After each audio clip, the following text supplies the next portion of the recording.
Hi, everyone. This is Adina from Jewish Workshops and AISH Webinars. I am thrilled to be joining all of you today, and we are extremely privileged to have Chaya Hinda Allen on the line with us. Before we get started, I'd love to see who's joining us and where you're from. So please go to your question box and write your name or initials and where you're from. Hi, welcome Esther from the Netherlands. Dina Leah from Maine. Hi, Dina Leah. Karen from Jerusalem. Naomi from Jerusalem. Wow, the names are pouring in. Bracha from Muncie. Chava from Wisconsin. Anna from Florida. Pana from Dublin. BN from Chicago. Roxanne from Arkansas. Miriam from Baltimore. Rivka from Israel. SR from Toronto. Shandel from Canada. Margulis from Lakewood, Ruth from Switzerland. Wow, we have people from all over on the line. Welcome. Victoria from Toronto, Clarence from San Diego, Joan from San Diego, Suzanne from California, Elka from New York, Linda from Boston, Devora from Boston, Susie from Tennessee, Dee from Pennsylvania, and Gary from Haifa, Max from Louisville, Kentucky, United Kingdom, welcome from Faith. Welcome to Paula from Wisconsin. Wow, welcome. We're so happy to have everyone on the line. Welcome Elka from New York, Clarence from Texas, Brachi from Lakewood, Carlos from the Dominican Republic. Wow, we are so excited. This is absolutely incredible. I see people are continuing to flood in from all over the world. Welcome, welcome to all. Thousands of people have signed up to be part of this interactive experience, and so we are likely to hit capacity at any minute.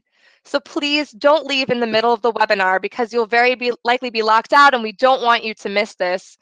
Welcome Rena from Brooklyn, Svi from Washington Heights, Kathleen from Pittsburgh. Wow, welcome everyone. We're so happy to have you on the line.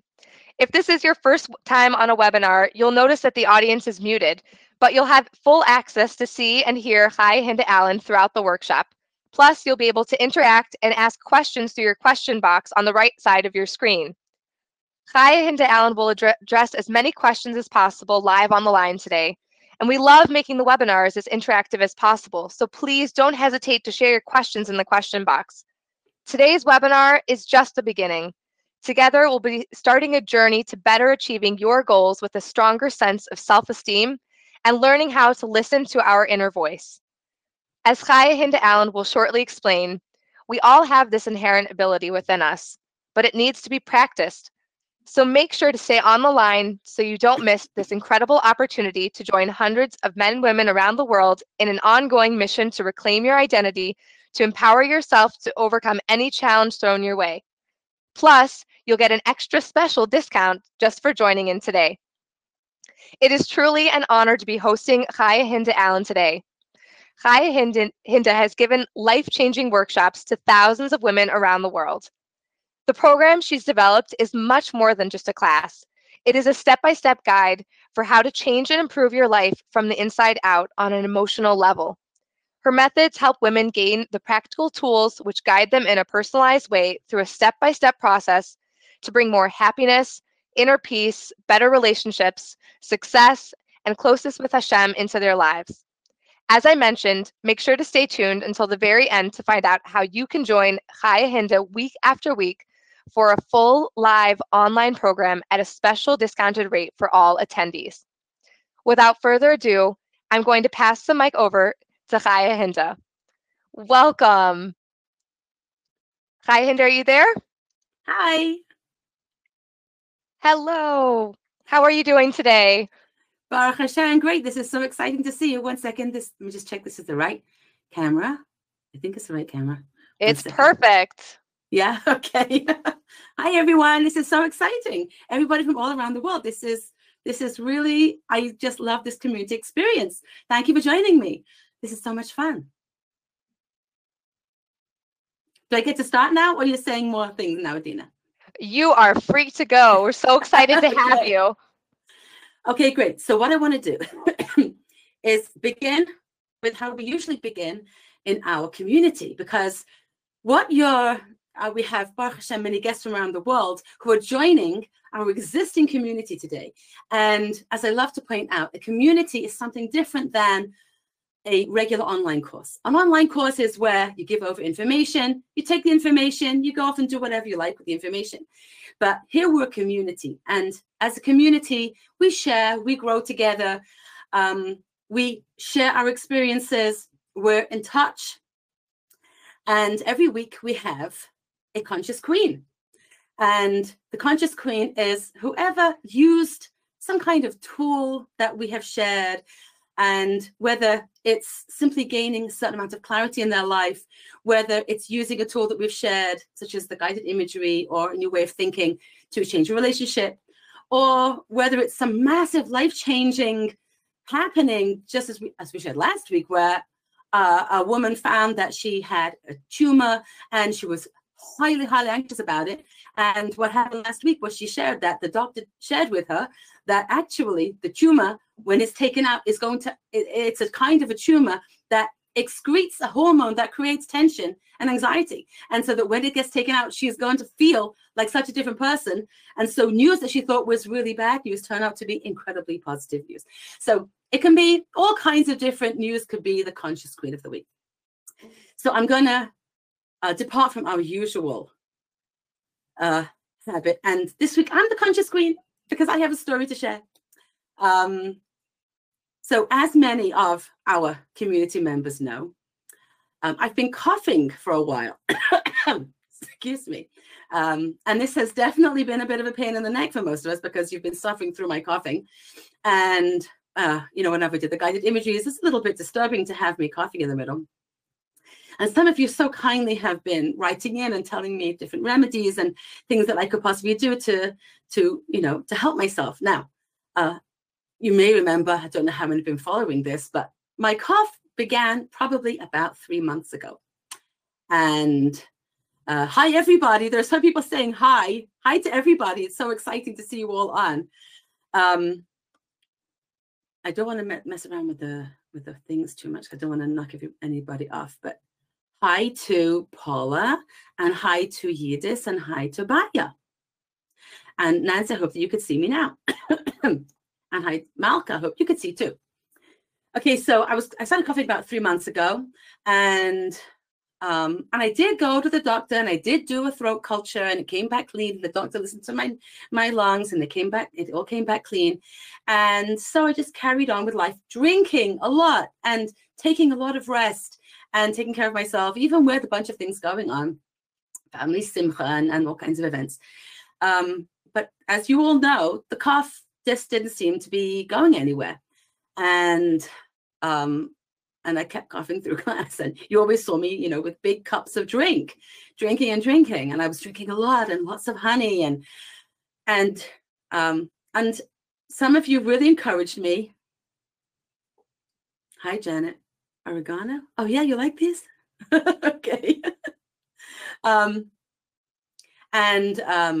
So I finally decided I'm going to make another appointment with the doctor because you're all just telling me, like, you really have to check this out again. Okay, so I went to the doctor this morning. And after hearing that my lungs are still Baruch Hashem clean, she asked me, you know, did you start any new medication the last 3 months? I said, no. Did anything new happen in your home in the last 3 months? And I'm thinking to myself, well, we got some guinea pigs and rabbits. And she said, you know, it's really likely that you're allergic to your animals. And I have to admit, the thought once crossed my mind over the last few months, because when we first got the rabbits and the guinea pigs, and we were debating about whether to keep them in my son's room or where to keep them, one of the topics that came up was maybe your child is allergic to it or could develop an allergy to it. And so the idea of allergies had definitely been in my mind, but I wasn't prepared to consider that option because I didn't want to be allergic. And so I didn't consider that option. And I just basically was in denial. And when the doctor said that to me, she said, you know, you're probably allergic and like your lungs are clean. I'll give you this anti-allergy medication, but you're going to have to think about what to do. I realized yesterday I was feeling, the reason why I made a doctor's appointment this morning was because yesterday I was feeling horrible, horrible. My energy was low and I was coughing away. And yesterday afternoon, a bunch of my grandchildren were over and I took out the guinea pigs and they sat on me and they sat on my grandchildren. And I took out my, organo drops to make me feel better. Oh, okay. Okay, that's interesting. Okay, well, maybe it works for allergies. I don't know, but that's not, I'm not dealing with a cough anymore. I'm dealing with allergies. I took out the rabbits and I was sitting in the room with them. And basically after about an hour and a half of exposure to the guinea pigs and rabbits, that's why I was feeling so horrible. So why am I the conscious queen? Because I faced what I was denying. I didn't want to face the fact that I'm allergic to the animals that I really invested in. I bought huge cages and I like the fact that my children can hold the animals and that my grandchildren can come over and hold the animals and that they can learn responsibility by feeding them and changing their water and looking after their cages. And they're really cute. Thank you, Tracy. Yes, they're really cute animals. And I really didn't want to be allergic to this. And so even though I don't know where I'm going to go from here about this, I don't know what we're going to do about the animals. I don't know what, where we're going to go. First of all, I thought I'm going to put them in one room and close the door and just have nothing to do with them. And my children will take care of everything. But then I realized they're going to hold the animals. They're going to come out with clothing filled with animal hair. And this is not going to help me very much. And so I'm at a point of, there's some confusion here. I don't know where I'm going, but I've just allowed myself to step into a gray area, into an unknown where I'm facing the fact that I was in denial. And as we do in our community, we just celebrate small steps. And so there's a small step into a gray area, which I want us all to understand. We're allowed to be in gray areas. Not everything is black and white. Not everything is clear. And it takes a certain amount of courage to step into a gray area. I don't know what's going to happen now with this. And not only that, it takes a lot of courage to face what I was denying. I really didn't want this to happen. And the other point is that sometimes we need someone else to lift the blinds, because we don't always know that we have a blind spot. Excuse me. When we're personally invested in something, it's hard for us to see beyond what we really want. And we sometimes have to check it out with other people. And that's the point. So, having said that, there are definitely some points there that are relevant to our journey that we're beginning about reclaiming our identity. And let's ask ourselves some questions. First of all, questions about the topic. Reclaiming. Why? Why do we need to reclaim it? Don't we always have a claim to our identity? And the truth is, in our world, we give away our identity to so many people. We allow other people to define us. We allow other people to tell us who we are in so many ways. Somebody once came to my house and said, "Wow, you're a real minimalist." And I said, "I'm not a minimalist. Minimalist is a materialistic way of defining a person. I don't define myself by how much or little I have materially in my house. That doesn't define who I am. You want to define me as a minimalist? Okay, that's your business." I was talking to a small group of people, and we were talking about being introverts. And I mentioned that I'm an introvert. Okay, that didn't go down well, because there were many people there who were saying, "You're not an introvert, you're an extrovert." I said, "No, I'm not. I'm just an introvert with a big mouth." Okay, that's my self-definition. But they're busy trying to define me as an extrovert. That's none of their business. And you're always going to be surrounded by people who like to define you according to their terms and their perceptions about who you are. And some people are very charismatic. Some people believe very strongly in their own view and in the weight that their word carries. And they're so convinced that they become convincing. And they could convince you about who you are. And they can create serious doubt and confusion in your mind. In fact, they could push you into a gray area, not of your choosing. They could push you into a very confusing spot where you say, I don't even know who I am anymore. I don't know what I want. I don't know where I'm going. I don't know who I am. And these people who are very strong about their opinions about who we are, they could be a boss, they could be roommates, they could be members of our family, parents, children, spouse, siblings. They could be neighbors or friends. And we may have one or many such people in our lives. Some of them may be just misguided. Some of them may be, downright nasty and controlling people. And they're creating false narratives all around them. A false narrative goes like this. Again, let's say somebody is not a negatively introverted person, but just not a loud extroverted person, a person who likes their own company, a person who's reflective kind of person, and they enjoy their own company. Okay? Let's say there's somebody in their family who's a very loud, outgoing person, and they are uncomfortable with their introverted relatives' nature. They may say things to and about let's call the introvert Sherry, and let's call the extroverted family member Shifra. Okay, so we have Sherry and Shifra. Okay, so Shifra's busy saying about Sherry, that she's so introverted, she's so quiet, she really has a problem. She may be saying this in many different ways about Sherry. And sometimes Sherry overhears, sometimes Sherry's getting the message. Whenever Sherry decides to go off and read a book, rather than going out with a group of friends, Shifra is showing how all concerned she is, and maybe she's having conversations about her with other people, or she comes and says, you don't really have to talk about this to Sherry, and Sherry doesn't know what's going on. Like, aren't I allowed to just read a little bit? I'm allowed to enjoy my own company?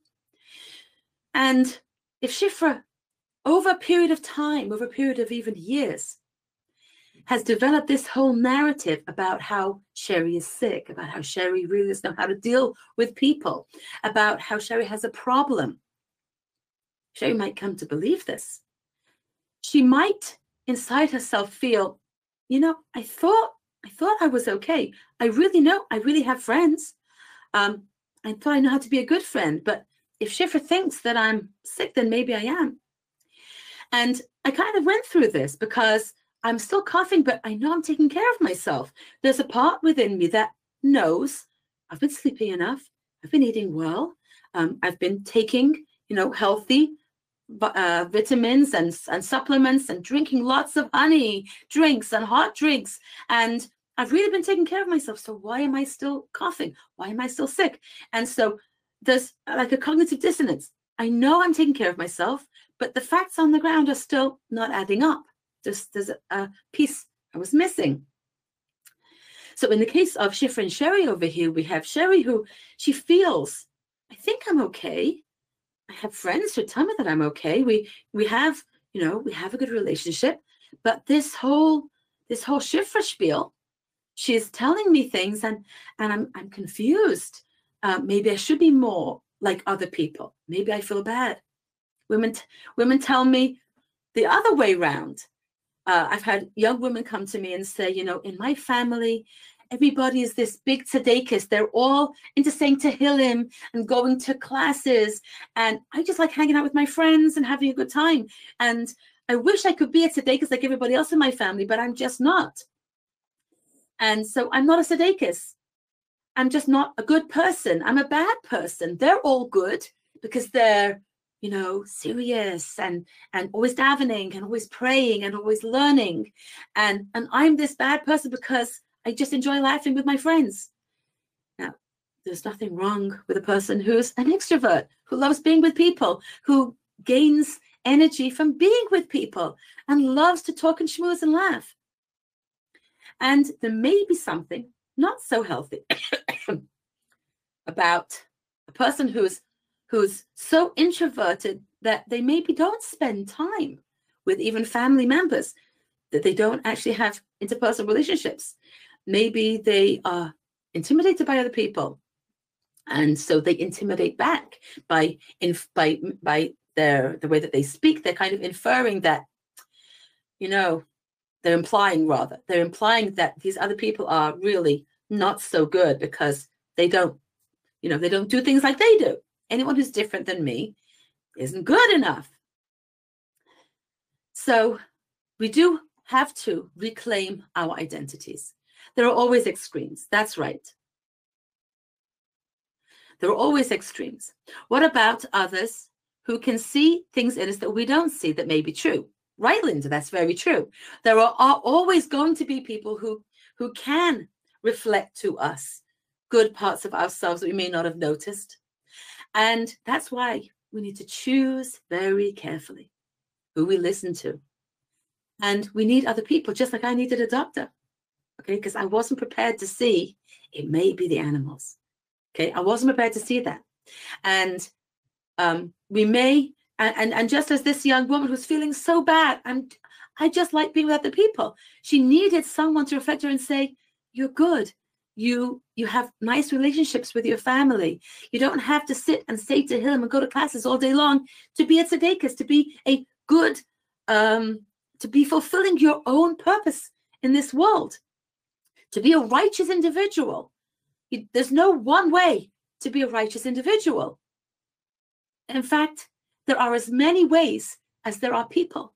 As the Rambam says, just as our faces are different, so our minds are different, so our personalities are different. And that's part of Hashem's plan. So somebody's trying to pigeonhole us, label us, put us inside a box. We have to do something else. We have to really reflect on what is true and what is not true.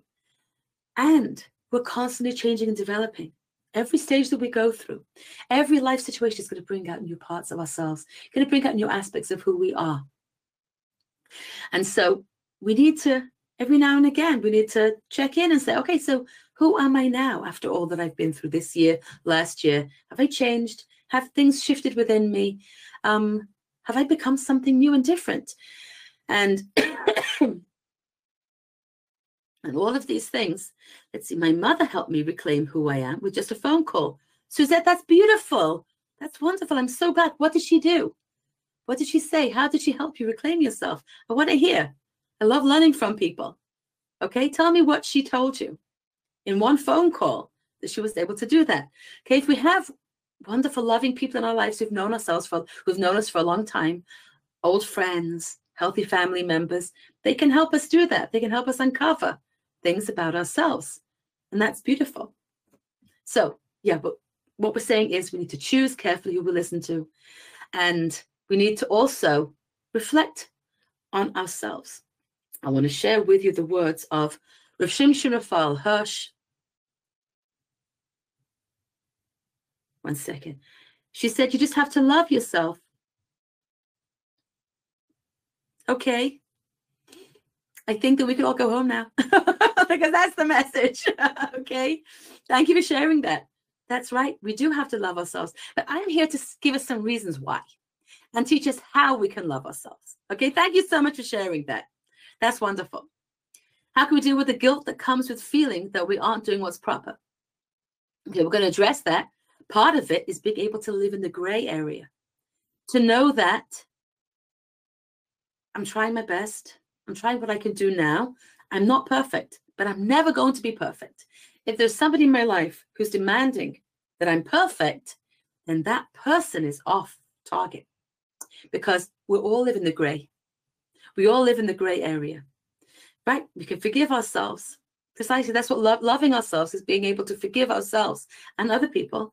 If we forgive ourselves, then we can forgive others, because other people are also living in a gray area. Meaning, in some things we're going to excel, in some things we're going to fall way behind other people, and in some things we're going to be Average, as Rebbetzin Greenberg Alair Shalom always said, when you have another person in your life who can reflect healthily to you, she'll say to you, you're not so good. You're not so bad either. You're normal. We're all normal. We're all normal range. The Balatanya speaks about the Beinoini, the average person. And from reading the Tanya, anyone who's acquainted with his definitions understands that we're all Beinonim. We're all average standard in between people. We're not tzaddikim, completely righteous people, and we're not Rishayim who are only doing the various either. We're all in the middle. And we need to be prepared to live in that gray area. So, Rav Shimon Shafal Hirsch, this is from Chorev. The practice of Torah, Perek Vav, go chapter 6. Know that a Kodesh Baruch Hu has put you exactly and precisely in the period of time when you were born, in the surroundings with which you came into this world, to parents who gave birth to you under the circumstances that are entirely unique to you. And he puts you into contact with particular people. He gives you teachers that you can learn from and friends that you will become close to or that you will distance yourself from. He gives you physical and spiritual strengths in the measure and amounts according to what you need. He puts you on the pathway of your life in the individual circumstances that are unique to you. All these are the means, the best means for you to get to the purpose that you were sent to this world for, to fulfill Hashem's will for you. And within all of them, within all of these particulars that are individual to you, lies your success. So if we want to become a righteous individual, if we want to become as close as we can to being righteous individuals, what we need to do is take our steps to being ourselves. That's how we do it. And so this young woman who feels that she's not a righteous person because she's outgoing, or people who feel that they're not righteous individuals because they're too internal, or people who think that they're too loud, people who think that they're too quiet, people who think that they're too into other people's business. You know that the greatest matchmakers are people who like knowing other people's business. They know who has a child, they know who they are, and they know their nature, and they can be very successful because they understand people and they're interested in people. So there's so many different kinds of traits and histories, and there's no one way to be in anything but exactly who you are, who I am, exactly who we are as individuals. That's the only way that we can come to our particular wholeness. And so the journey to becoming who we are, the journey to reclaiming our identity from the galus that it's in, and further along in the series, we're going to go into really deep metaphysical understanding of what that means, that my own self actually is in galus, and I have to reclaim it. I have to find what I've given out.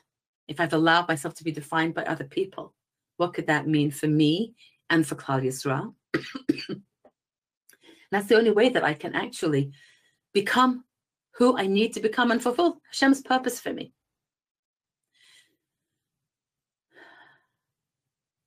Is rightness and be yourself not already better than evergrade? Average. Isn't it already good? Average. Yes, it is good, but why is it not good to be average? Why isn't it good to be? And again, we're not talking about the average person who doesn't have Torah and mitzvahs. Okay, we're not talking about an average person. It's okay. We're not talking about an average person who's not living in a world where Hashem has given them the Torah. We're talking about an average Torah-abiding Jew. Okay, that's what I mean. A Torah-abiding Jew who is striving to keep 613 mitzvahs as best they can, we're still all living in the gray area. We're still not going to, we're not going to finish it. It's interesting, but I was recently speaking with someone who has been striving to get a lot of the externals in her life in place. And she said, I really wish that everybody would keep mitzvahs the way that I do. She was saying that she has a hard time with people who are less Torah observant than she is. Because she says that I'm doing all the mitzvahs and they're not. So I said, you may think that you are keeping all the mitzvahs, but actually it's beyond us to even keep one mitzvah perfectly. The depth and breadth of one mitzvah, the kind of intention that we need to have, the kind of preparation that we need to have, the kind of potential power of every single mitzvah, there is no end. If a person devoted themselves to nothing else other than one mitzvah, they still couldn't complete it to perfection. And many people have devoted themselves to one mitzvah throughout their lives. And they're always deepening and deepening and deepening their understanding and gaining understanding in how to fulfill the mitzvah, the practical application of that mitzvah. So this is what I explained to my partner in this discussion. I said, you may think that you're fulfilling all the mitzvahs and they're not, but the aspects of the Torah that they're maybe not observing yet may be more visible than those which you're not fulfilling in the mitzvahs that you're performing. But you cannot say that you're better than them, that you're doing more Torah than them. Maybe there are internal aspects of serving Hashem that they're fulfilling that you may not yet be fulfilling. Here in Eretz Yisrael, in Israel, you just go into a taxi and you sit in the back and you hear this secular Israeli driver, and he's talking to his mother on the phone, giving her brachas, and with such a devotion and kibbut avayim that he's giving to his mother on the phone, and he's going shopping for her, and he's doing this for her, and he's speaking to her with tremendous tenderness, and he's stuck in traffic, but he's still blessing Hashem, and you hear that he spends Yontif, he spends the whole of Sukkot camping out at the Kivrei Tzadikim, because that's where he likes to be for the whole of Chag HaSukkot. He doesn't wear a kappa on his head, but you can't judge another individual. You have no idea what's going on inside another person. It's not our job to judge. And when we're busy judging other people, we're taking away from our identity. Because if we're demanding somebody else be what they're not, and we're not valuing who that other person is, well, we're devaluing ourselves as well. Because we're saying there's only one way to be. And if there's only one way to be, I'm not it either. It's just as relevant to me to say, I'm not it either. But if he has his own life situation, he has his own life challenges, he has what life has brought to him, and I have what life has brought to me, and I'm doing the best that I can with my baggage, and he's doing the best that he can with his baggage, and we're, as the Nesiv Shalom brings down, no one person can do all 613 mitzvahs. We can't. So if that's the case, if no one person can do 613 mitzvahs, we need each other. Only together, through everybody being their own individual person, can we all fulfill the Torah. Rav Levi Yitzchak Miberditchev says that there's an olam, there's a world called Kol Yisrael, all Yisrael. And we all are spiritually rooted in that world. So we actually share one soul source.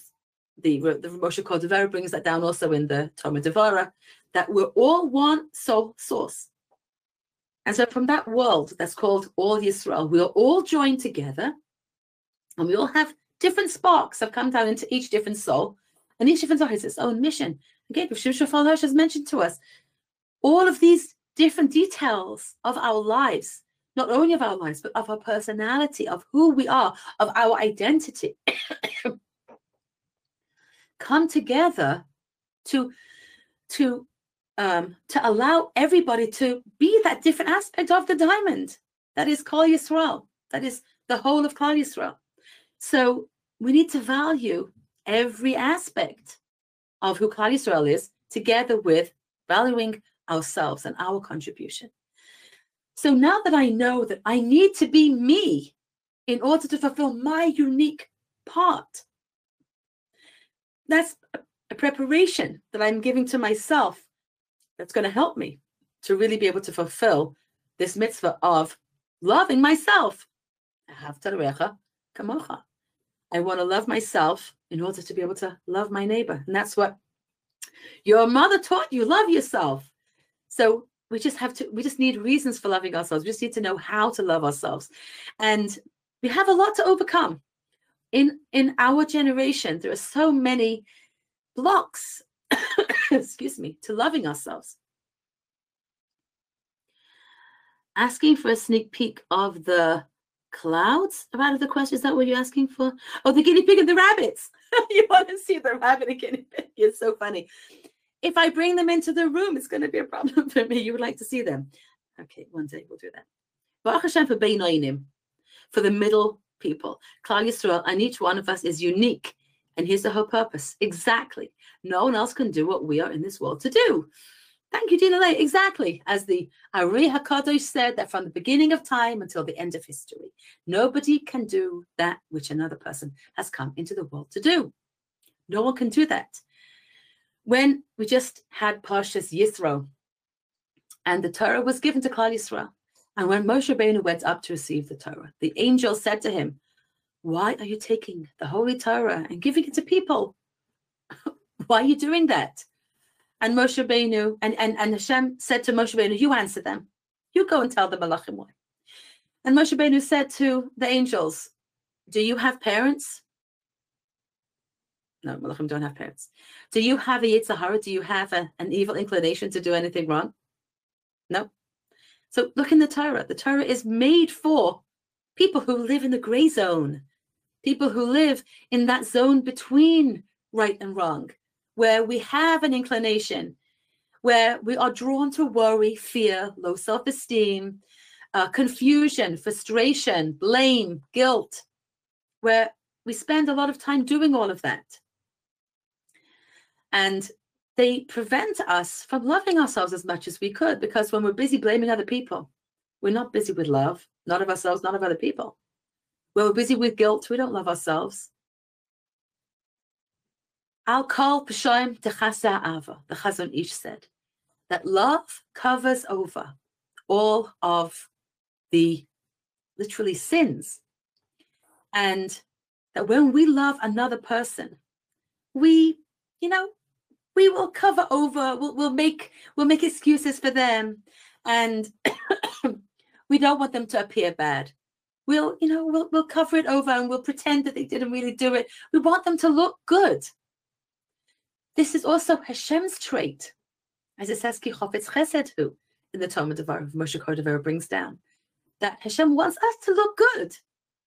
He actually whitewashes us. He wants to cover over the Averas so that we'll look good because he loves us. And so when we're busy feeling guilty about ourselves, we're not loving ourselves properly. Now, of course,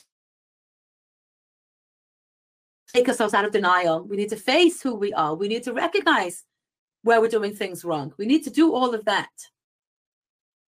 And that's what good friends are for. That's what a person in our lives, a mentor, a friend, somebody who can reflect back to us, who can know us well and say, this you're doing great, this you need help with, this, whatever it is, we need people who can do that for us in our lives. But when we're filled with all these different kinds of negativities, and especially low self-esteem, is just a warp. We look at ourselves in the mirror much as somebody with anorexia could look at themselves in a mirror and say, "I'm fat," when they're just like a stick, because they have a warped perception of themselves. Similar, a person with low self-esteem could look at themselves and not see the good that's there, and really not recognize what's good about themselves. So reclaiming our identity is going to be a lot about recognizing, what is it other people are saying about me? I want to weed out what's not appropriate. There may be some people who are telling me nice things about myself, but they may not even be true.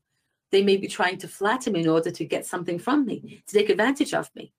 So much of the marketing in this world today is to try and get you to trust people so that they can sell you something. But they may not be actually trustworthy. They may be telling you something just in order to sell you something, which is not what you need. And so we have to choose our friends really carefully. We have to choose who we want to listen to. We have to develop a very fine filter. And sometimes our very filter is warped because we've been listening to false narratives for so long. Sometimes we have false narratives from our youth that are still playing in our mind. We may have a false narrative of somebody who, you know, that we're unlovable, that we're not good. You know, one of my friends from school, I remember our art teacher told her, "You're a waste of materials." Terrible thing to tell a child. That made her feel bad for a very long time. And that was just a teacher. What happens if it's a parent? What happens if it's somebody who's really close to us? What happens if it's an older sibling who's constantly berating us? What happens if we're in abusive kinds of relationships where people are really trying to knock us down? So reclaiming who we are is the first step. And then knowing that we have an identity that's unique to us, that's special, that's why we're in the world, is to be who we are. That if I don't know what my identity is, then I'm actually not even equipped to begin to do what I came into this world to do. The Nesiva Shalom, the previous Slonimer Rebbe, says that a person can spend their whole life learning Torah and doing mitzvahs and not embark upon the fulfillment of the purpose of their lives. If they never face the major life challenge, if they never look beyond their denial about what's challenging for them, about what's really going on in their lives, then they could miss the purpose of their existence. So it's really essential that we spend some time doing this. I have been giving courses to women over the last 15 years. And when I come to a section of the series about self-esteem, I always begin with this, and I say that if I have an ulterior motive in getting women to take my classes, it's in order that I can talk to them about self-esteem. Because I think it's the crux of everything. If we know who we are, and if we know why we're here, if we can understand the conditions of our lives, the situations that we're in as being Hashem's plan for us, and we can develop the fortitude and the internal resilience to courageously go forward, to approach our life with an optimism born of trust in Hashem. If we can create within ourselves an esteem for myself and my mission, if I can know above all that Hashem loves me, and that's the best reason to love me, because if Hashem loves me, that I can do that too, then that's the reason why I want to be teaching. That's the reason why I want to give over any kind of information. Miracle stories, amazing things happen. Yes, they do. The most amazing thing is a woman who knows who she is and who can live her life with confidence and can take a step forward and another step forward, knowing that even if I don't know all the steps I'm going to be taking, even if I'm living in a gray area, but Hashem is Sheikhen Barafel, as it says in the Shabbos Mirais, that Hashem dwells in the cloud. And so as long as Hashem is with me, I'm not going to fear. I'm not going to fear because Hashem is with me, because He loves me as I am. He's with me. He's holding my hand as I go through every single step of my life. At least take the antihistamine. Thank you, my friend. 1 second. Can you please give the rabbits and guinea pigs to friends of the children who are close by so they can visit them? I'm so glad that we discussed this, ladies, in this international forum, so that I can actually get the benefit of advice from the world over. I'm really happy about this. Just 1 second. So they can visit them there and you can get healed of this cough. Please, Hashem loves you. You're so sweet. What's this? Take the antihistamine. What are you saying? To combat the reaction during the time that you still own these animals. You can disown them to a good cause. There's no reason to suffer so much. You're right. I just got this diagnosis this morning and I bought myself antihistamine, and the roker, how do you call it? The lady in the pharmacy told me, take them at night. So before I go to sleep, I'm going to take it. Okay. We're at day 1 here. Excuse me. But at least we know why. Okay. Can one of my married children take the animals? Yes, definitely an option. I'm going to offer them to my children. Call a veterinarian. Yes, I'm definitely going to. And I'm going to just scan the questions and see if there's any other answers out here. But what I should do about my cough. Okay, just 1 second. Where was I reading from? The quote from Choreve. Okay, this is from the writings of Rav Shimshon Raphael Hirsch in his book Choreve. Pirkei HaTorot. Okay, I don't have it in English. Okay, it's called Pirkei HaTorot, chapter 6. Pirkei HaTorot, the Torahs. The chapter, the Torahs, the teachings maybe in Choreve, for the writings of Shimshon Raphael Hirsch. Very beautiful, significant teaching. Okay, let's see. So another way of dealing with the guilt that comes with feeling that we aren't doing what's right. First of all, much of the guilt we carry around is an old feeling of guilt that we've had way before we did something today. Many of us are carrying around an old pot of guilt that whenever we do anything that is not 100% right, we dip from that pot of guilt and we take a big sip, big gulp, we gulp it down. I know a woman, a young married woman, who unfortunately her parents were exceptionally harsh on her, and that if she didn't dress according to extremely high standards, I mean, she did dress according to the very high standards, but if she did anything at all that was less than 100% in any area, if she expressed interest in any book that wasn't on the absolutely approved list given out by the school, and if she had like a hole in her tights and other people may see, then she was berated as not being sneers, not being a person who, how do you say sneers in English? My gosh, am I? Modesty. Modesty, thank you, not being modest.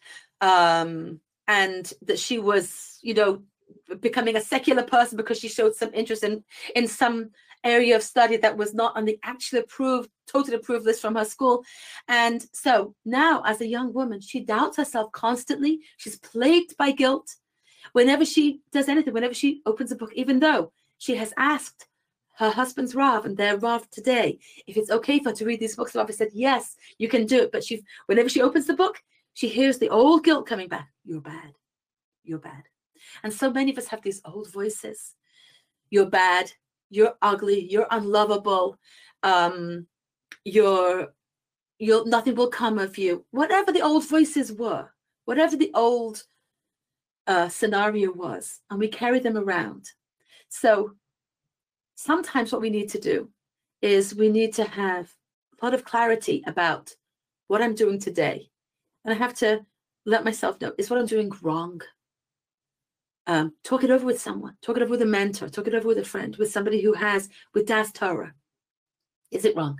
And if the Rav said it's right, it's good for you, it's okay, you can do this, then we need to know, sometimes I'm going to have an old feeling that's going to tell me that I'm doing something wrong. But I'm going to reclaim my identity from that voice. That voice is telling me that I'm bad. And I'm going to say to that voice, that's not who I am. I'm not bad. And what I'm doing is not bad. And that voice will not quieten down. And it's about knowing that voice isn't me.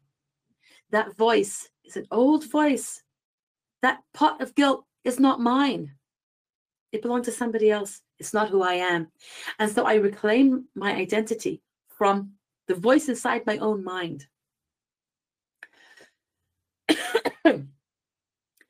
What about if Hashem put a child in an abusive situation and the way to cope is not to claim oneself, but to deny oneself?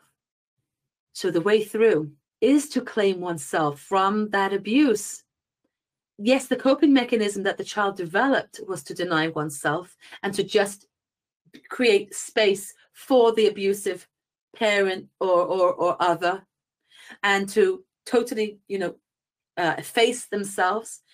But now we need to emerge from that codependent pattern, from the pattern of being there for the other. And we need to identify ourselves. And so we're going to be talking about self-care. We're going to be talking about understanding our own values and value. We're going to be talking about how to find that self within ourselves and how to identify where things are coming from. And it's a process, it's a journey, it's a gray area that I hope you'll step into with me, because it takes some courage to take a step out of what's black and white, what we think we've always known, and to say, wow, I don't know where this is going to take me, but I'm prepared to take a step into the gray for a little bit and see where it takes me. I don't know who I am. As Rav Noach Weinberg, Zecher Tzadik Livracha, taught, he said, be prepared to find out that the true you may not be the present you. The you that you know today may not be the real you. The real you who you can be may be something a whole lot more, a whole lot different than who you are today. Somebody who's always been told that they're an extrovert may one day wake up and discover, you know what? I'm really an introvert, and I'm going to enjoy being an introvert. Or like I do, enjoy being an introvert with a loud mouth. You can be both. It's okay. You know, we can be an odd mixture of things. And most of us are odd mixtures of things, because that's how Hashem made us. I went to the zoo with my children and grandchildren last week. And when you watch a giraffe, you really say to yourself, well, I say to myself, my gosh, I would never have dreamed up such a creature. I would never have created a creature with such a long neck, long legs. They look so odd. They really do. Mishana, you say, wow, what incredible kind of creation is this? But Hashem made these incredible creations. He dreamed them up, and he dreamed us up too. And sometimes when you see a person, you're like, wow, Hashem really went to work on this person. They're a real piece of work, you know? This is really interesting kind of person. And yeah, Hashem has created really interesting kind of people. And he needs every one of us. He needs every one of us to be exactly who we are. So pretending that we're someone else, living somebody else's dream about who we are, or somebody's imagined idea of who we are, somebody else's false narrative about who we are, or our own false narrative about who we are, is not going to actually fulfill our own mission. And part of our mission may be to step into the gray and to reclaim our true identity and begin to become who we truly are.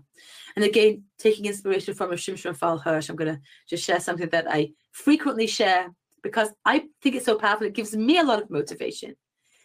And that is, Shimshon Raphael Hirsch teaches, and I don't remember where I saw that he said this, okay? But he says, I think it's in his commentary on the Torah, but I don't remember exactly where. He said, every Jewish soul has unlimited potential for purity, holiness, goodness, and godliness.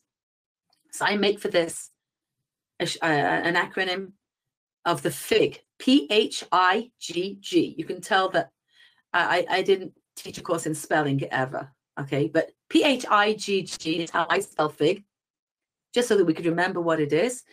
P for purity, H for holiness, G for goodness, and G for godliness. And the I in the middle is I, little I in the middle.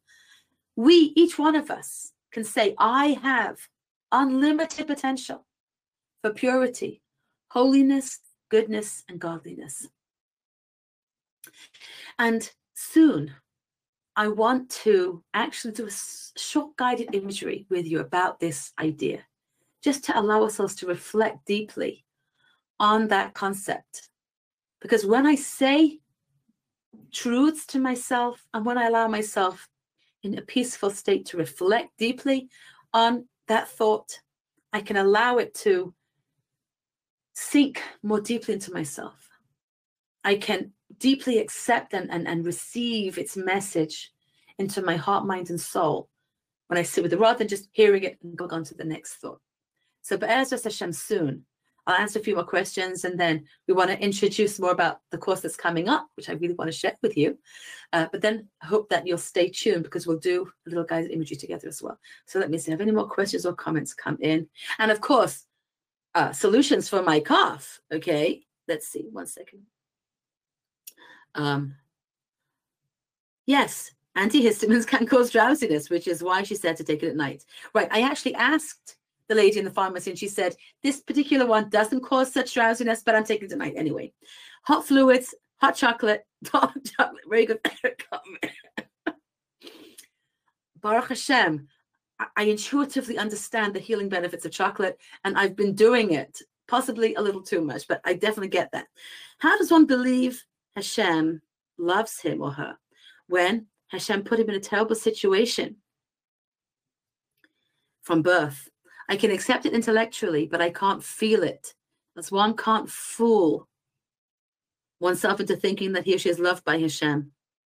There is gratitude for food and health, but that doesn't include that doesn't induce the feeling of being loved. Most bosses pay their employees enough to eat and be clothed, but they don't feel loved because they have a job to do and they're compensated. Right. And you just asked one of the most important questions, and that is, how do we get ourselves to feel something that we know is true? Meaning, it says in the Torah that Hashem loves us. It says in Parshas Devarim that Hashem took you out of Mitzrayim because he loves you. He loves the Jewish people. It says in the Torah that Hashem loves us. So why don't we feel it? And the answer is guided imagery. Rav Dessler explains, Yesh Eitza Achas, there's one piece of advice, Tzirei Halev, how we guide our imagination. And if I know something is true, but it stays in the intellectual sort of crown of my head, and I never bring it down into my heart, then I cannot feel it. But in his chapter, Darkei HaHashava El Halev, ways to bring information into our heart. In that chapter, Rav Dessler explains the way to do it is through how we use our imagination. And that's why we're going to be doing guided imagery. That's why we're going to spend that time. Because only through, and I really think only through, as the Rav Dessler says, Yesh Eitza Achas, there's one piece of advice on how to do this, is through using guided imagery, we can create feelings. We can draw into our hearts the truths that our mind knows to be true. And we really can learn to do it. And I can promise you that thousands of women have taught themselves how to feel that Hashem loves them through using these tools. And if there's one message that I give over, it's that Hashem loves us and that I want you to feel it. One of my friends said to me, I'm going to miss your class tonight. And I'm so sorry. I said, but you've heard what I have to say anyway. She says, I don't know. Maybe you'll say something different. Maybe you'll say, maybe Hashem doesn't love you after all. Because, maybe you'll say something new. But really, what you're going to say is Hashem loves you because that's your message. And yes, that's the message. But it's not only that we need to know Hashem loves us. It's that we need to know here in our heart. We need to feel it. Put it into your heart. Teach yourself to know in your heart how much Hashem loves us. And then we can truly reclaim who we are, because Hashem loves us as we are. He doesn't want us to be something other than we are. He created us in love to be who we uniquely are. I used to make the same mistake and was corrected. It's with Shamshon Rafal Hirsch, not Shimshon. Thank you for that, Broria. I appreciate that. Where can I find it? If I give you my email, can you email what you read? From Shamshon Rafal Hirsch, yes, I can email you that quote. I can do that. 1 second. My mother used to say, you're a good girl, but sometimes you do bad things. Yeah, that's a beautiful piece of education. Beautiful. How do we learn to trust ourselves in life? For example, in parenting. We learn to live in the gray zone. In the gray zone, we sometimes get things right. We sometimes get things wrong. We appreciate what we did right, and we value the opportunity to fix up what we did wrong, because Hashem created teshuvah before the world was created. Hashem created the ability to return before the world was started. So we don't need to get it right all the time. The most important thing a child needs in a parent is love. The second most important thing that a child needs from a parent is the role model of a parent who's prepared to be honest about having made a mistake. So when we trust that we're normal individuals, if we're trying to get help, if we try and fix up whatever we did wrong, if we are prepared to listen to other people and take responsibility for ourselves, then we're probably going to do as good a job as we can. But we're not going to be perfect. And there is no such thing as a perfect parent. Ask any child. Okay, I'm going to hand over to Adina, and we're going to come back together, Be'ezras Hashem, soon with a guided imagery. I know there's so many more questions, and maybe we'll have more time to get into them later. Yes, thank you so much. And thank you so much, Chaya Hinda. That was so inspiring. And I do see so many questions coming in. So we will have time to answer more. So if anyone has any other questions and you haven't written them in, please do so. And we will get to them in just a few minutes. So that was just so amazing. And now I would love to see who is ready to step into the gray with us, to reclaim who you are, to find the true you, the real you, and identify your inner voice. So please go ahead and write yes in the question box right now if you are ready to find out how we can do exactly that. Oh, we have someone, I'm already in here. Yes, yes, yes, yes, yes, 3 exclamation points. Yes, yes, yes. Oh, wow. This is so overwhelming. We are so excited. Yes, yes, yes. Oh, the yeses are flooding in. Well, I want to get all of the information to you so you can see exactly how we can continue this journey. Oh, I'm in already and I love it. Oh, we're so happy to hear that. So we are now inviting you to take the journey to the next level together with Chaya Hinda for a full series of uplifting workshops with practical tools, techniques, and examples. In the next 6 weeks, we'll be delving even deeper into the power of a strong sense of self can give to each of us, and challenge by challenge, day by day. And these classes include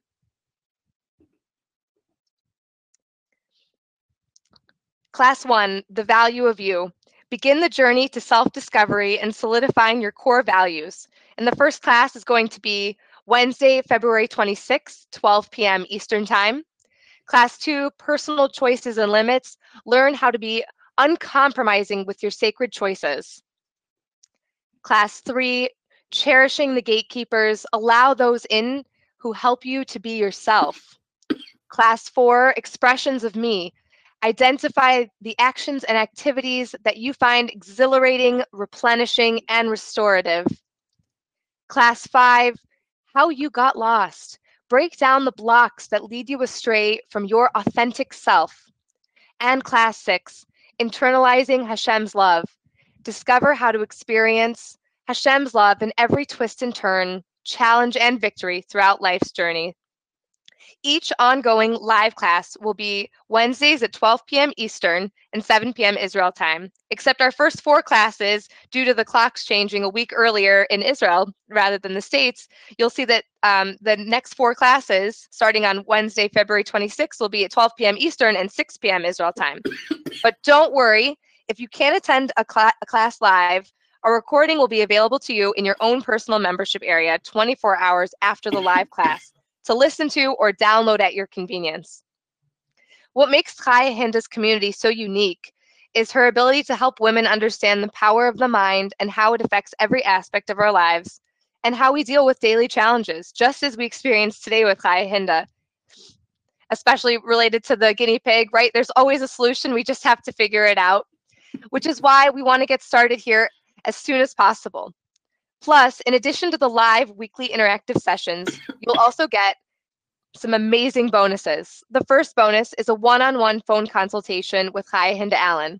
Your opportunity to gain mentorship on your personal situation straight from Chaya Hinda Allen herself. So just like today, Chaya Hinda was available to answer some of your questions, you'll have an even more personal interaction, which is just such an incredible experience. The second bonus, Ask Chaya Hinda, personal email access with Chaya Hinda Allen. Get one-on-one email access to Chaya Hinda Allen to get your personal questions answered and be guided through your journey. The third bonus, unplugging, prioritizing your life in an age of technological bombardment. How to navigate through the technology that bombards our life and reprioritize that which is most important to us. And the fourth bonus, it's all about choices, how to decisively propel yourself towards your goals rather than being carried through life by circumstance. As you can see, Hinda will be walking you through all aspects of your mind-body connection and will be including her unique guided imageries in each session to bring it all to life. Plus, you'll have one-on-one support throughout the program and will have the unique opportunity to get your personal questions answered that you haven't been able to get answered previously. Most importantly, by investing in yourself now, you'll discover how to stop letting doubt bar your way from achieving your goals and bring your dreams back to the forefront of your priorities. Escape the recurring criticisms in your mind that tell you that you aren't good enough and discover the truth of your own greatness. Be guided by your inner voice instead of allowing the expectations or judgment of others to dictate who you are. And to break through the barrier of low self-esteem and release the treasure trove of greatness that you have within. We are so excited to offer this specific opportunity, and we listened to all of our members' requests and have created this online community for women from around the world to come and get the guidance you need and deserve alongside a one-of-a-kind mentor. Plus, to make it more accessible to everyone, we've greatly reduced our prices, and to top it off, added an additional introductory discounted rate for all our attendees. We've put a simple payment plan option in place, and now you can join Chaya Hinda and women from around the world on this journey for a special introductory discounted price. You can choose from our basic package, which includes the 6 live classes and the recordings of the weekly sessions in your personal membership area. Or you can become a platinum member today for just $397 and get the full 6 weeks of live classes, weekly recordings, plus a phone consultation, direct email support from Chaya Hinda Allen, and the 3 bonus workshops on unplugging. It's all about choices, plus an extra seat in the course.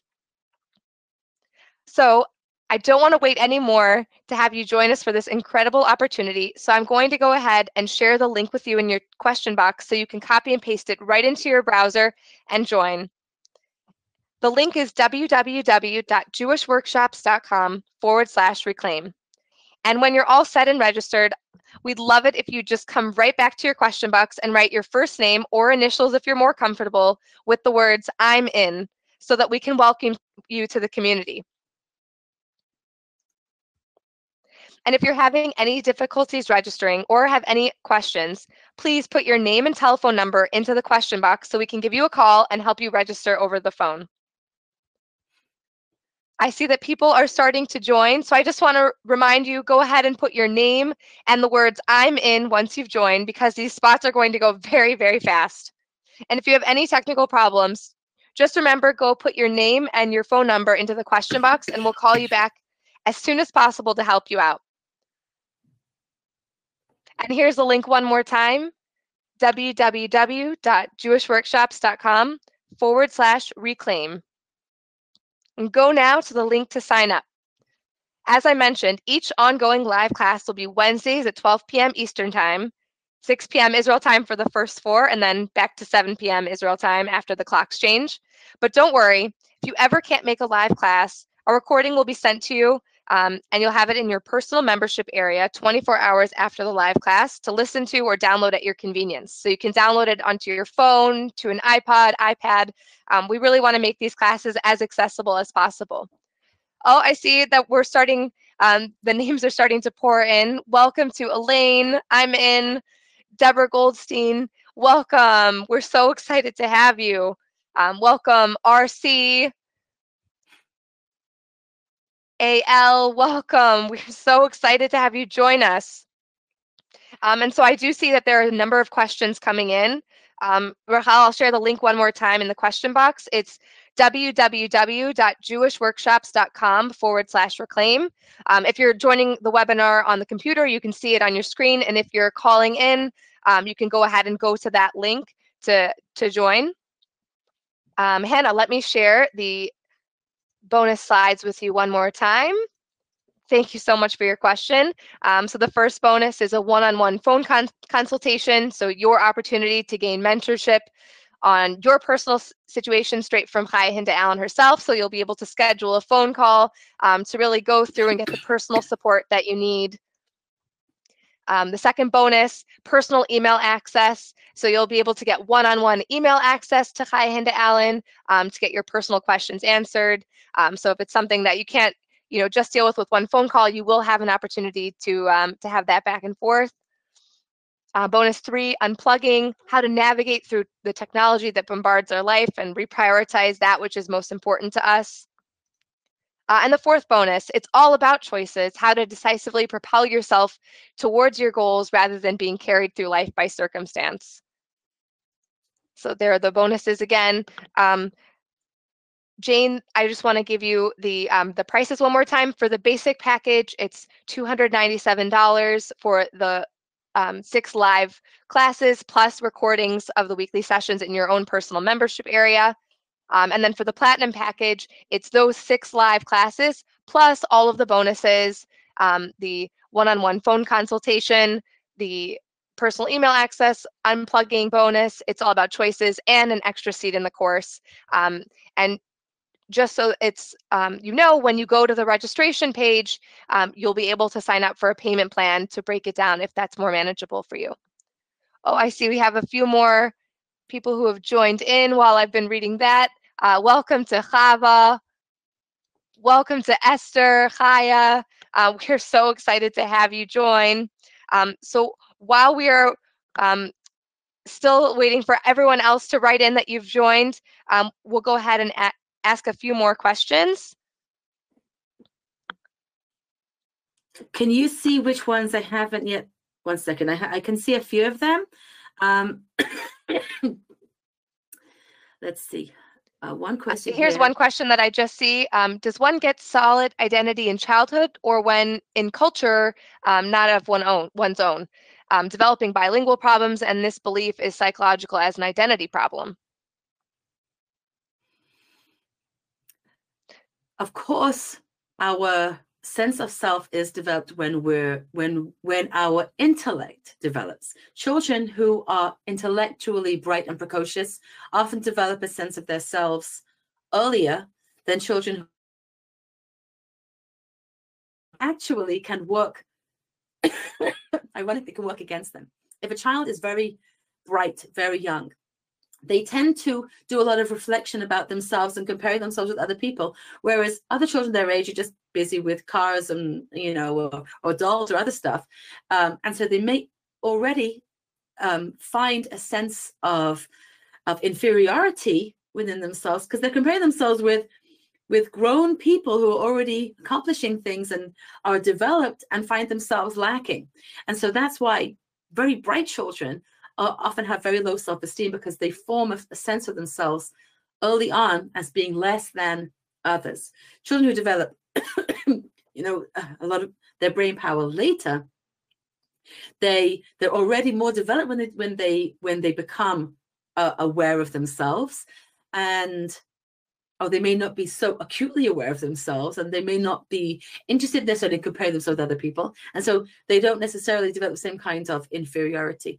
But we do, of course, as soon as we become aware of ourselves in an environment, we have to come away with some kind of awareness of who we are.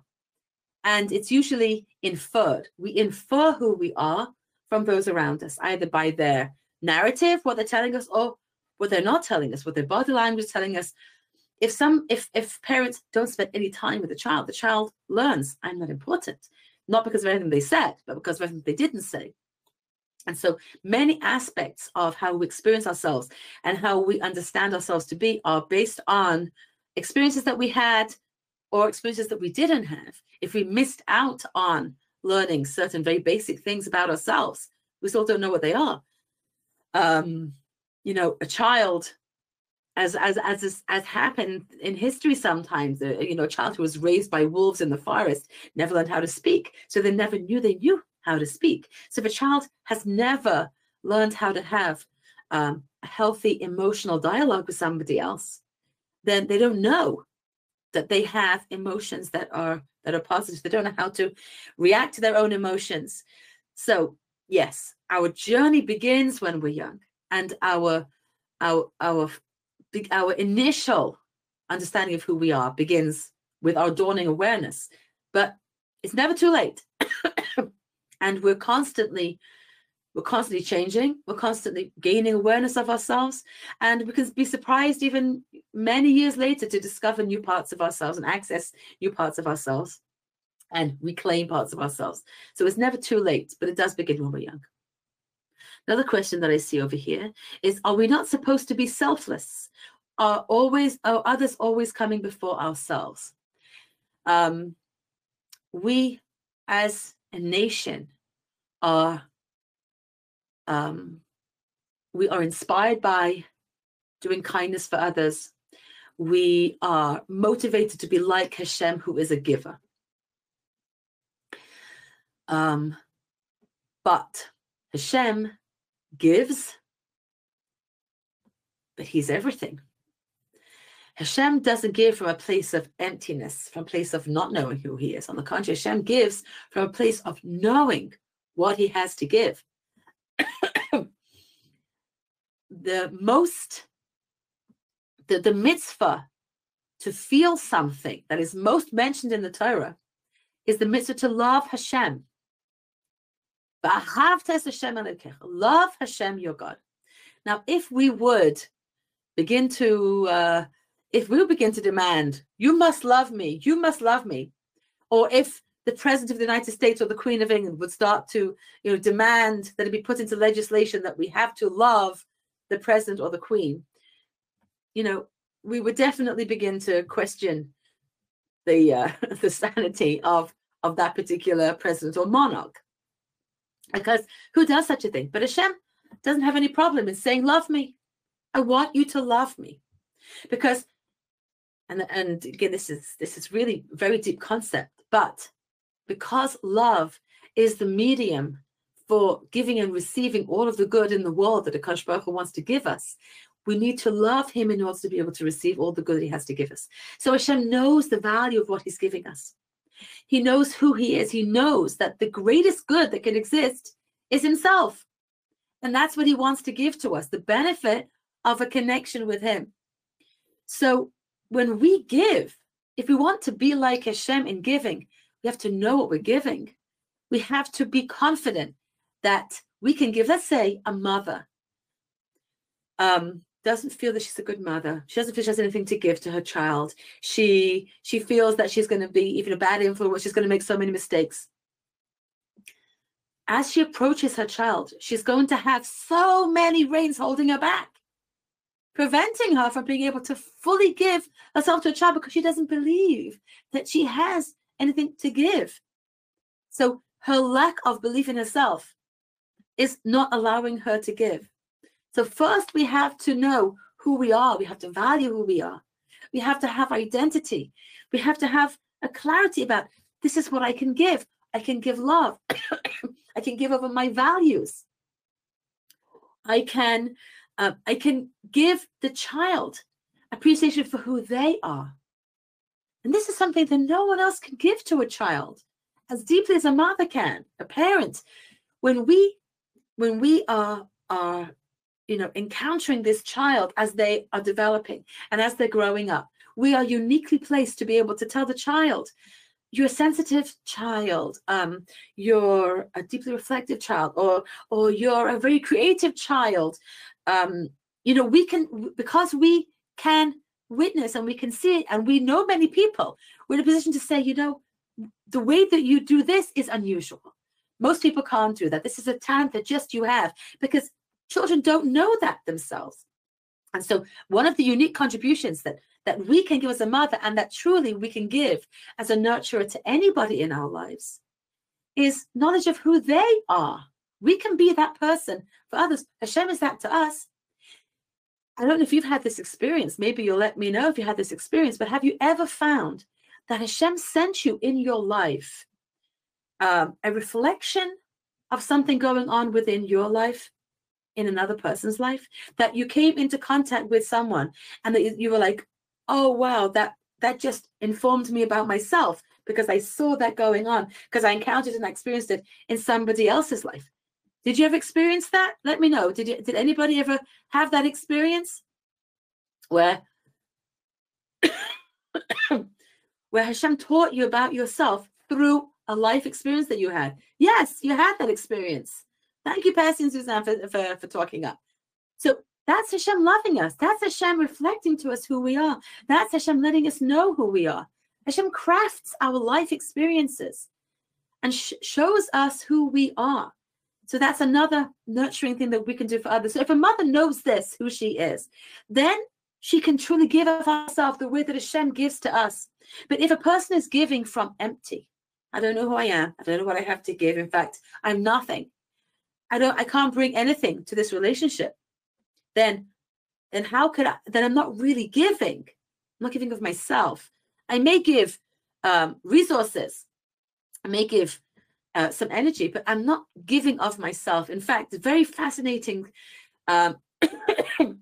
story. Rabbi Twersky says in one of his books that he worked in a hospital, and there was a certain doctor who worked in this hospital, and he worked so many hours that everybody just assumed that his wife was horrible because he was never home. So everyone assumed that he had a terrible wife.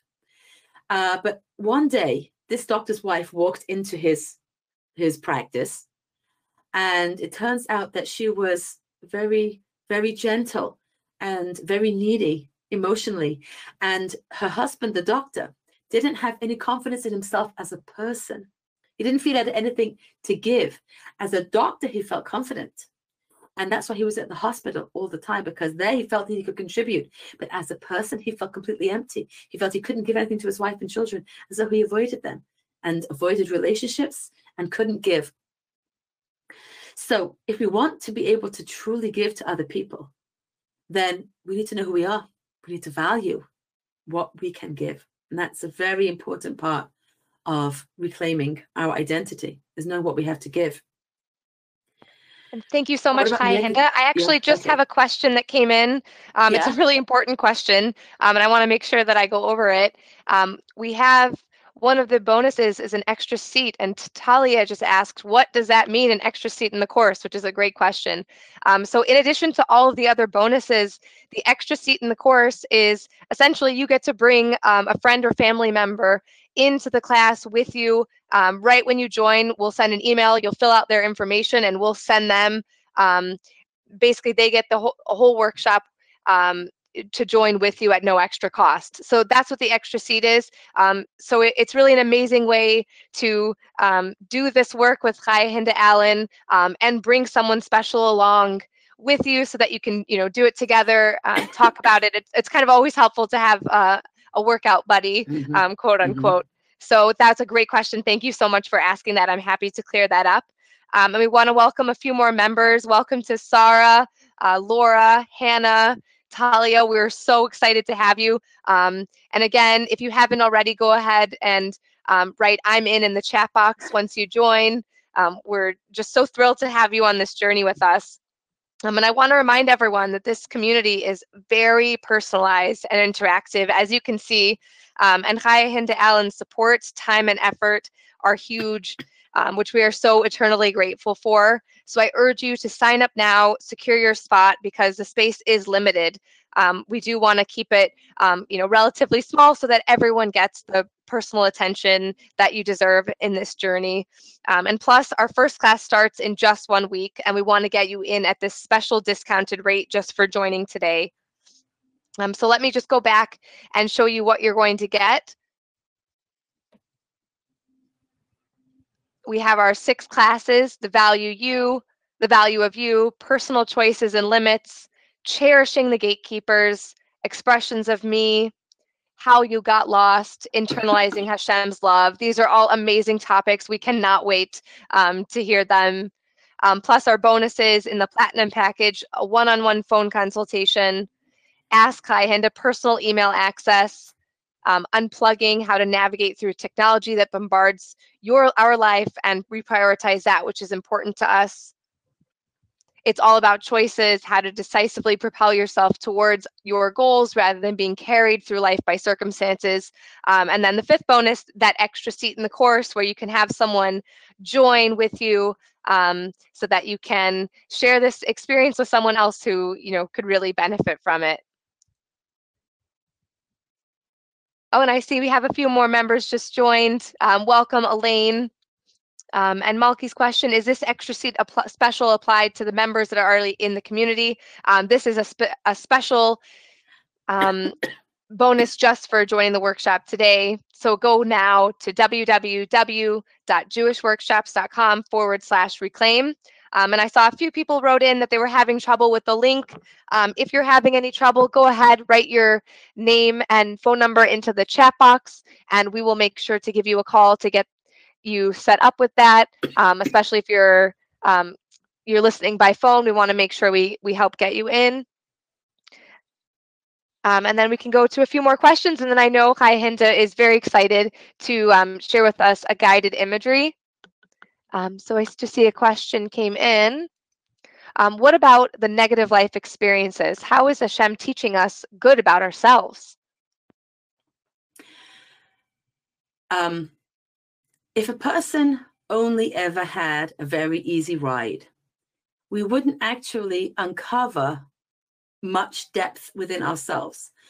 But the challenges in our lives, they're actually where we get to uncover more and more of our strengths.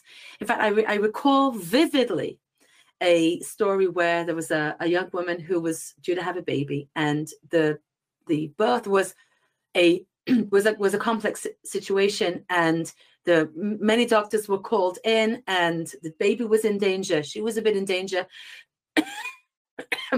She's a young woman who had spent many years working together with me. And she said that even at the moment of the greatest challenge, where she was in a lot of pain and there was a lot of uncertainty going on, she felt very close to Hashem. She felt that Hashem was holding her.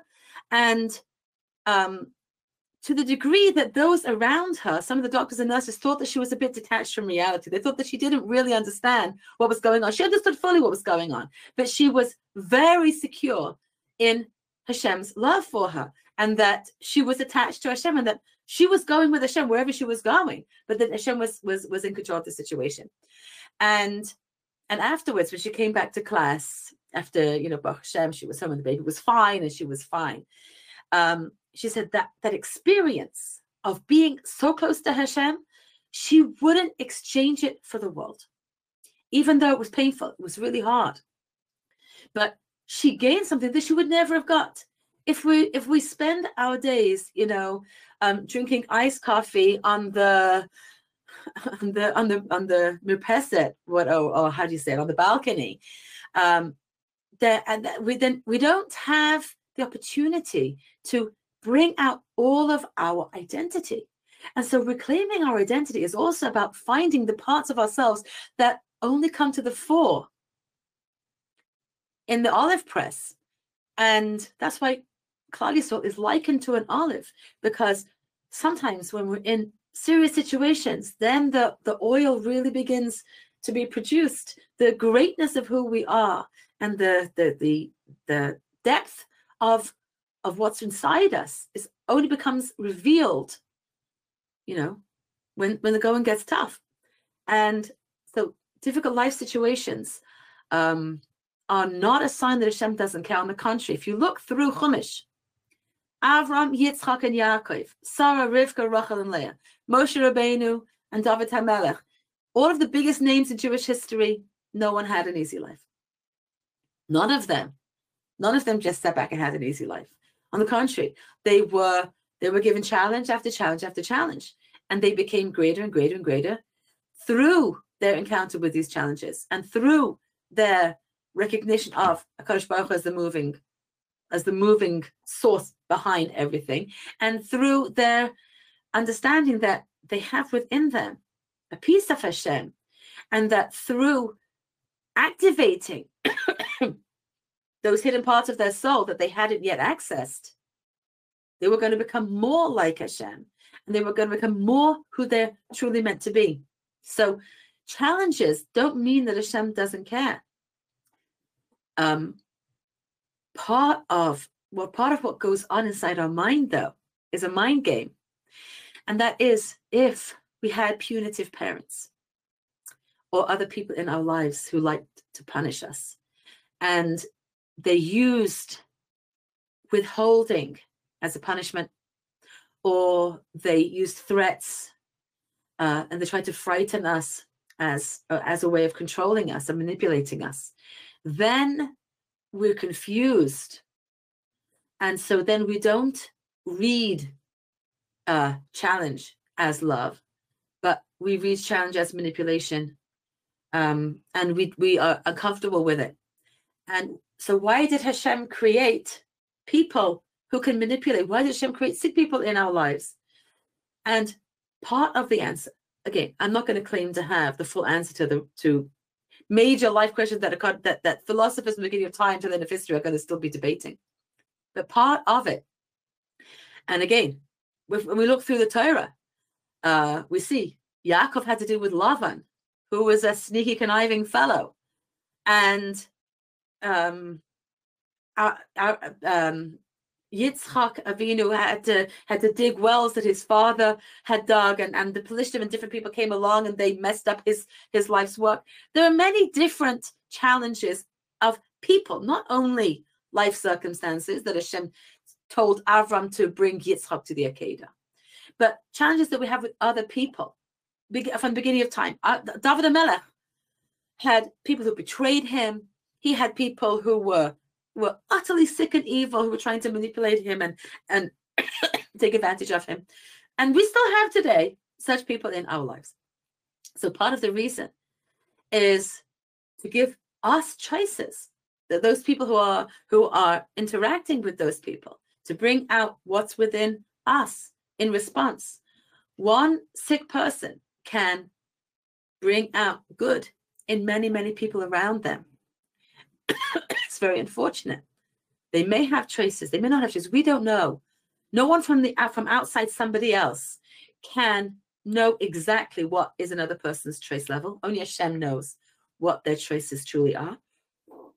But we can know that every aspect of who I am, as we just shared, our parents, the people that we're put into contact with, our teachers, our friends, those that hurt us or those that built us, those that were bent to destroy, and those that just encouraged, whoever it is that came into our lives, it's all part of Hashem's plan to give us choices, to be like a person or to not be like a person, to activate strengths within ourselves or to hide ourselves, to make mistakes and to learn from them. And so the presence of evil is not a surprise. That's how Hashem hides. That's how Hashem is hiding in this world. And our job is to find him. That's what we're going to be doing in Yetz Hashem. And we're so excited to continue this journey with you, Chaya, Hinda. I want to just welcome a few more members. Welcome, Chaya. Welcome, Karen. Welcome, Michelle, Mindy, and Naomi. Pessy, welcome. I'm in. Rachel, we're so excited to have you all join us, and we're just so proud that you're taking this next step to getting your voice back. Welcome, Sherry. Welcome, Victoria and Yael. Wow, this is just incredible. And for those of you who are writing in that are having trouble signing up, thank you so much for sending your phone numbers. Our team is working so hard to try to give everyone a call quickly and get you all signed up. So thank you for your patience, and we're just so excited to have you. So as we are coming to the end of our webinar with Hinda Allen, there may be some of us on the line who really want to join, but for some reason something's holding us back. What encouragement, Hinda, would you give them as to why it's so important to join? I think that the very act of giving ourselves time to give for ourselves for reflection about who we are, about what our strengths are, about what's my identity and what's my role and how can I become the true me. That act is going to give us success, as the Taurus Office of Slonim said. Yogata Matzata Tamin. If you put in effort in Imuna, and here we can understand Imuna as being Imuna in ourselves and Imuna in Hashem. If we put in effort, Yatzata Tamin, you're going to come out believing in yourself.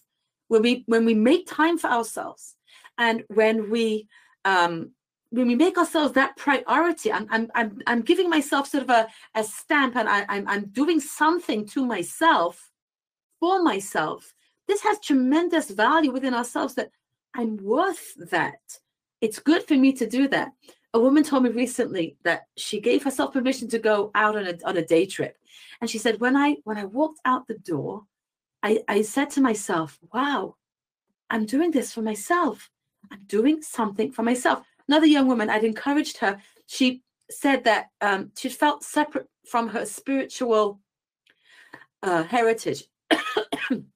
Baruch Hashem has many young children and a very colicky, screaming baby, and so she hadn't had a lot of time for herself. And I asked her, how do you and where do you feel your connection with Hashem? And she said, really in shul. My father was a rav, and I grew up in shul. And I said, how often do you go to shul? She said, I haven't been to shul in years. I said, for you, I want you to take the step to go to shul on Shabbos morning. After I spoke to her the following week and asked her, did you go to shul? She said, when I stepped into shul, I said to myself, a voice said inside myself, you're doing this for yourself. And doing something for ourselves, taking the step to make time for ourselves, and to the space for that reflection and openness to being in that moment for ourselves, sends a very powerful message to ourselves that I'm important, I'm loved enough to give this to myself. So I'm so happy, and I welcome everybody that's joining me and all of us, because we're a wonderful community. You're going to get to know the whole team and the whole gang. We're a wonderful, fun, bright, and funny group of ladies. We have a wonderful time every week. We have a lot of laughs and a really good time. And I'm so glad that you're coming to join us. And whoever's joining with a friend, that's great, because you'll have someone to talk it over with and reflect to somebody else as you go through the journey. So that's really, really highly valued, is to do that together. And so I want to just commend all of you taking the step to do this for yourselves, because I know that you're going to end up believing more in yourself. You're going to end up doing it. Feeling really good. So I'm so pleased for every one of you, and for me too, because I'm going to get to know you. All right, thank you so much. And as you were sharing those wonderful words of encouragement, I see that more members just joined in. Welcome, Tanya. Welcome, Sarita. Welcome, Sarah Leah. Welcome to Rifki and Rena. Welcome to Nancy. We're so excited to have everyone joining us. So many new members that we'll get to know and share this journey. Welcome to Leah and Karen. Wow, we have quite a few Karens on the line. Welcome to Ita and Goldie. And welcome to Daniela. We're so excited to have everybody and to just go through this journey and all empower each other together. So I want to thank everyone for joining us. It was really such a pleasure to be a part of this. And I look forward to sharing this amazing journey with you. And now, Chaya, Hinda, Alan, if you'd like to go ahead and start with our guided imagery. I know we've all been waiting with anticipation for that. Great. And then during the guided imagery, of course, we want you to be focused, but before and after, please go ahead and go to the link www.jewishworkshops.com/reclaim to join this workshop. Again, if you have any questions or need help registering, please call 718-736-2925 or email us at jewishworkshops@jewishworkshops.com, or you can just write it into the question box now. I know so many people I've seen sending in their numbers to have us help you register. So we are, thank you to Aviva and Talia who are on the line with us, and Hannah, who are getting everyone in as fast as we possibly can. And so now I'll turn the mic over to Chaya Inda so we can have our guided imagery. Okay. getting to know the fig within. So after this exciting class, that was exciting for me, I'd like you to take some time to sit and get into a comfortable position and just giving yourself permission to sit and relax also sends a very powerful message to yourself that you're valuable and your rest is valuable. Creating time for yourself is important. So give yourself this gift of a few minutes of reflection, of rest and relaxation, and sit or lie. You can begin to breathe in deeply. This will be about 5 minutes. Just 5 minutes of peace for yourself. And breathe out. And as you breathe out, say to yourself, I'm releasing all stress in my body.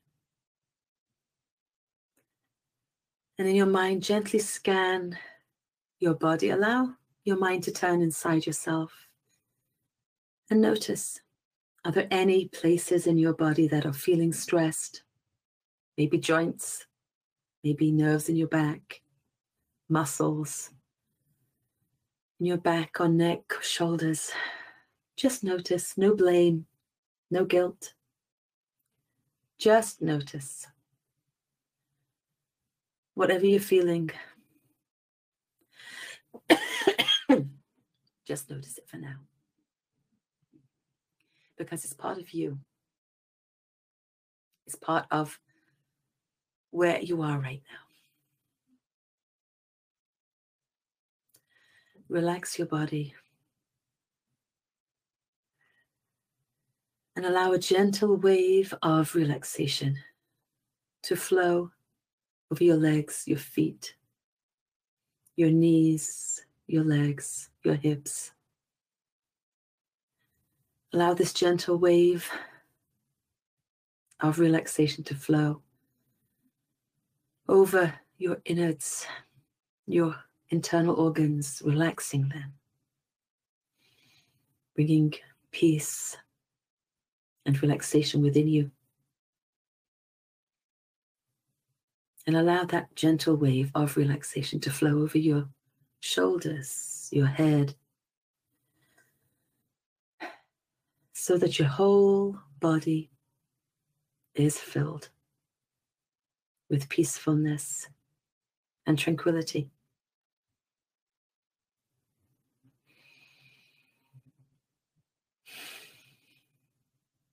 Any thoughts that enter your mind, notice them and allow them to move on. You don't need to think about them now.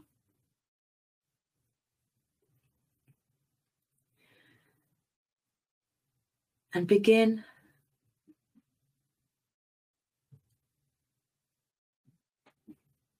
to speak to yourself in your mind.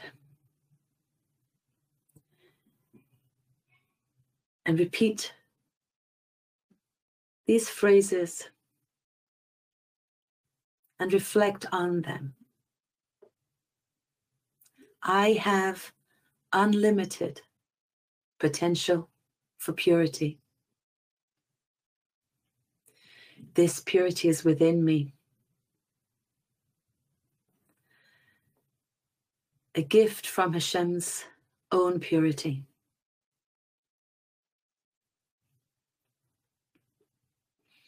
Even if I don't have present awareness of it within myself, I believe it's within me. And I believe that it can become revealed in my life.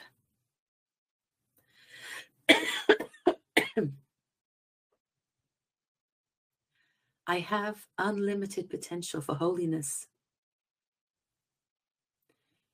This holiness is within me. It's from Hashem's own holiness, a part of my soul that He breathed into me. Even if I don't quite know what holiness is or how it feels, I believe that it's within me and that it can become more revealed to me in my life.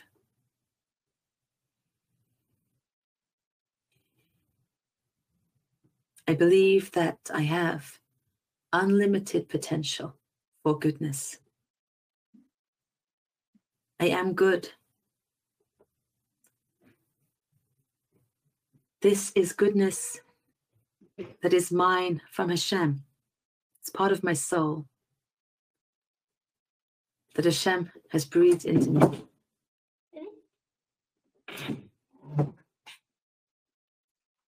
Even if I don't feel all of the goodness within me right now, I know it is there.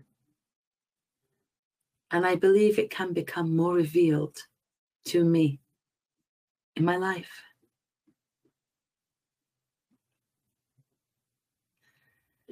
I believe that I have unlimited potential for godliness. Every positive trait of Hashem that I've ever learned of exists in potential within me, with unlimited potential. For my soul is a piece of Hashem that He's breathed within me. And even if I don't experience myself now as having unlimited godliness within me, I believe that it's there. And I believe that it can become more revealed in my life. Take a minute now just to reflect on these truths within yourself now. You hear my voice in about a minute.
Save those reflections in your heart. They're a part of you that you can begin to reclaim.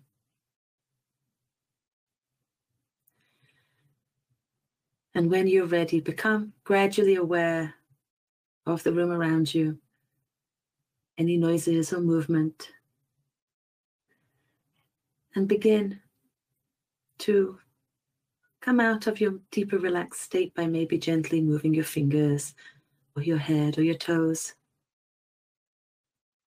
And when you're ready, open your eyes and come back and join us and let me know if you like that, because I'd like to know.